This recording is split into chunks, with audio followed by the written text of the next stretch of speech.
සුබ දවසක් ඔයාලට. ඉතින් ඔයාලව මගේ YouTube channel එකට ආදරෙන් පිළිගන්නවා. ඔන්න අද උදේට කාලා අපි මේ ගමනක් යන්න තමයි ලෑස්ති වෙන්නේ. ඉතින් කොහෙද කියලා දන්නවද? ඒ තමයි අපේ ගෙදර තාත්තව බලන්න. තාත්තට මේ ටිකක් අසනීපයි කියලා කිව්වා අම්මා කතා කරපු වෙලාවේ. මේ නම් අපි එහෙ ගිහින් හවස් වරුව ඉතින් මම පොඩ්ඩක් එළියට ආවා වටපිටාව පොඩ්ඩක් ඇවිදින්න කියලා. ඒ ගමන්ම මල් පූජා කරන්නත් මල් ටිකකුත් කඩා ගත්තා. මේ පේන ඉද්ද ටික මම කඩා ගත්තේ මෙන්න මේ ගහෙන්. ඒ පැලේ අපි ඉතින් සල්ලි වලට ගෙනල්ලා හිටුවේ නැහැ. කැලේ හැදිලා තියලා පොඩි පැලයක් තිබ්බේ. ඒක ගෙනත් හිටෙව්වා. ඉතින් ඇත්තට මේකට පොර දාලා අපි හදාගත්තාම ගහ පිරෙන්නම මල් තියෙනවා. හරිම ලස්සනයි ඉතින් දැක්කහම. ඉතින් මල්දීසියේ ලස්සන වෙන්න මම රතු පාට මල් දෙකකුත් කඩා ගත්තා. ඒවැ නම නම් මම දන්නේ නැහැ. දන්න කෙනෙක් ඉන්නවා නම් පල්ලෙහාන් කමෙන්ට් එකක් දාන්න. ඉතින් පැන්නයකුත් තියාගෙන පහනක් පත්තු කරලා මල් පූජා කළා. මම මේ ලෑස්ති වෙන්නේ අන්නාසි චට්නියක් හදන්න. තාත්තා ටිකක් අසනීපෙන් ඉන්න නිසා එයාට ඉතින් දීලා තියෙන බෙහෙත් වල සැරට ටිකක් කන්න බෑ කියලා කිව්වා. ඉතින් එයා ඒකට අන්නාසි ගෙඩියක් ගෙනහල්ලා තිබ්බා චට්නියක් හදන්න. මම දැන් මේ එයාට චට්නියක් හදලා දෙන්න යන්නේ.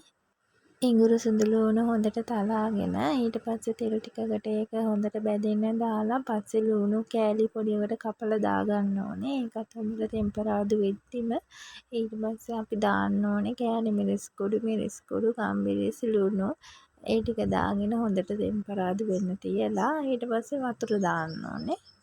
පස්සේ මම මේකට සීනි එකතු කරගත්තා. ඊට පස්සේ පොඩියට කපාගත්ත අන්නාසි කෑලි ටික එකතු කරගෙන හොඳට කලවම් කරගන්න ඕනේ.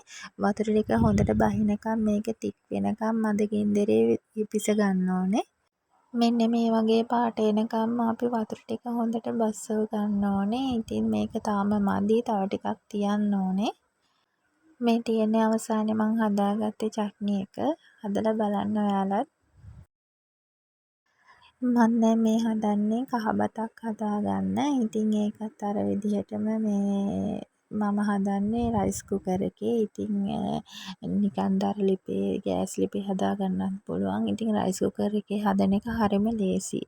ඉතින් මාර සුවඳයි මේ කහ බත හදන ඉඳිලා එනකොට මුළු පළාතම සුවඳයි.